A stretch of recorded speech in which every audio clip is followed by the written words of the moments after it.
বর্ধমান যোগ সাধনার পক্ষ থেকে বর্ধমান শহরের ৩ নম্বর ইছলা বাজার অ্যাথলেটিক ক্লাবের পক্ষে যোগাসন প্রতিযোগিতার আয়োজন করা হয়। এই যোগাসন প্রতিযোগিতায় প্রায় আনুমানিক ১০০ থেকে ১৫০ জন ছোট থেকে বড় ছাত্রছাত্রীরা অংশগ্রহণ করে।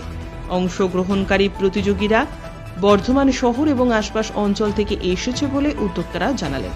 আজকের এই প্রতিযোগিতায় ৬টি বিভাগে ১০০ থেকে ১৫০ জন ছাত্রছাত্রী অংশগ্রহণ করেছিল। বর্তমান সময়ে ছাত্রছাত্রীদের বিভিন্ন শারীরিক সমস্যার কারণেই এই যোগাসন প্রতিযোগিতার আয়োজন করা হয়েছে, এমনটাই জানালেন উদ্যোক্তারা। হ্যাঁ, আজকে আমাদের যোগব্যায়ামের পরীক্ষা চলছে। তো আমাদের যেই স্যার ম্যাডাম রয়েছে যারা এসেছে আজকে, তারা চণ্ডীগড় থেকে পরীক্ষাটা নেওয়া হচ্ছে, কিন্তু যারা এসেছে তারা নবদ্বীপ থেকে পরীক্ষাটা নিতে এসে আজকে আমাদের টোটাল ওই ৮০ থেকে ৯০ জন মতো পরীক্ষা দিচ্ছে। আর তাছাড়াও আমার বর্ধমানে অনেকগুলি ব্রাঞ্চ রয়েছে, সেন্টার রয়েছে, সব সেন্টার থেকে সবাই এসেছে। কতজন মোট আজকে অংশগ্রহণ করছে?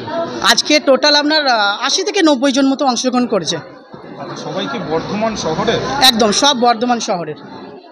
দেখা যাচ্ছে যে ইদানিংকালে বাচ্চাদের মোবাইলের উপর একটা ঝোঁক ধরেছে, তার থেকে মাঠে যাওয়ার প্রবণতা কমছে।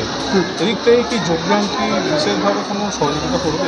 একদমই, যোগব্যায়াম তো সবসময় আছে, কারণ আজকালকার দিনে বাচ্চাদেরকে ফিট থাকতে গেলে যোগব্যায়াম করতে হবে। যোগব্যায়াম ছাড়াও যদি আদার্স কিছু করা যায়, যে কোনো ফিটনেস, ফুটবল, ক্রিকেট, যে কোনো একটা ফিটনেস করলেই হবে।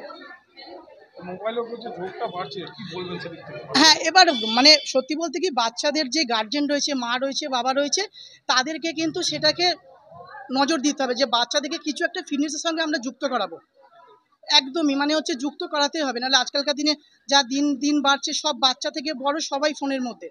তো এইটাতে আমি এটাই বলবো সবাইকে যে সবাই, প্রত্যেকটা গার্জেন এটার উপরে একটু নজর দিন যে বাচ্চাদেরকে কিছু একটা ফিটনেসের সাথে যুক্ত করুন, যে কোনো ফিটনেসের সাথে।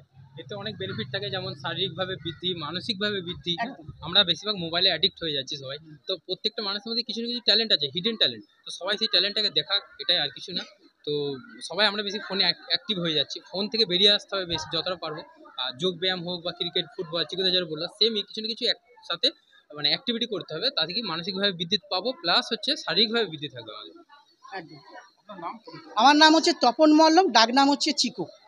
ধন্যবাদ। আমার নাম বিপ্লব দাস। নামটা বলো। পাপু। সঞ্জয়। Thank you. হয়ে থাকে, সেটা এখন এখানে আমরা করছি। কত বাচ্চা এখানে অংশগ্রহণ করেছে?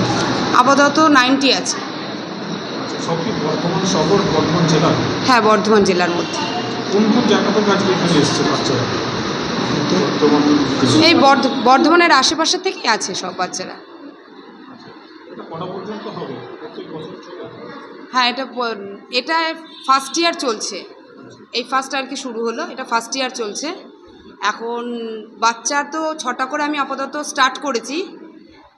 এখন দেখি কটা অবধি চলবে, আমি ঠিক এখন বলতে পারছি না সেটা আপনাকে। বাচ্চারা আজকে মোবাইলের দিকে ঝুঁকে পড়ছে, তার থেকে কি একটু অ্যাডিকশন থেকে ছাড়ানোর জন্য কি আজকে যোগব্যায়ামের দরকার বলে মনে হচ্ছে? দেখুন, যোগব্যায়ামের সবার আগে দরকার শরীর স্বাস্থ্য সুস্থ রাখার জন্য। তার থেকে বড় প্রবলেম হলো এই ফোন থাকাতে কিন্তু বাচ্চারা ওটার প্রতি অ্যাডিক্টেড হয়ে যাচ্ছে, যার জন্য পড়াশুনো বলুন, খেলাধুলো বলুন, সব ভুলে যাচ্ছে। আজকে এখন মাঠে বাচ্চা পাওয়া যায় না। আমরা যে সময় প্র্যাকটিস করেছি সে সময় আমরা মাঠেই বাচ্চা পেয়েছি। আর এখন বাচ্চা সব ঘরের ভেতরে, গার্জেন বলুন বা বাইরের পরিবেশ বলুন, সেই তুলনায় গার্জেনরাও ভয় পাচ্ছে যে বাচ্চাকে আমরা বাইরে পাঠাবো কি না। সেই জন্য এখন যোগাসন যদি কেউ ভর্তি করে থাকে, যোগাসন যদি কেউ স্টার্ট করে থাকে, আমি বলবো এটা চালিয়ে যাওয়া উচিত। শরীরের দিক থেকেও ভালো, আর যোগাসন আমরা যখন মেডিটেশন করাই তাতে আপনাদের মনটা খুব স্থির হয়, তাতে পড়াশোনাতেও মনোযোগ বসে আর কি। আমার নাম সুপর্ণা বর্মন, আমি নবদ্বীপ থেকে আসছি।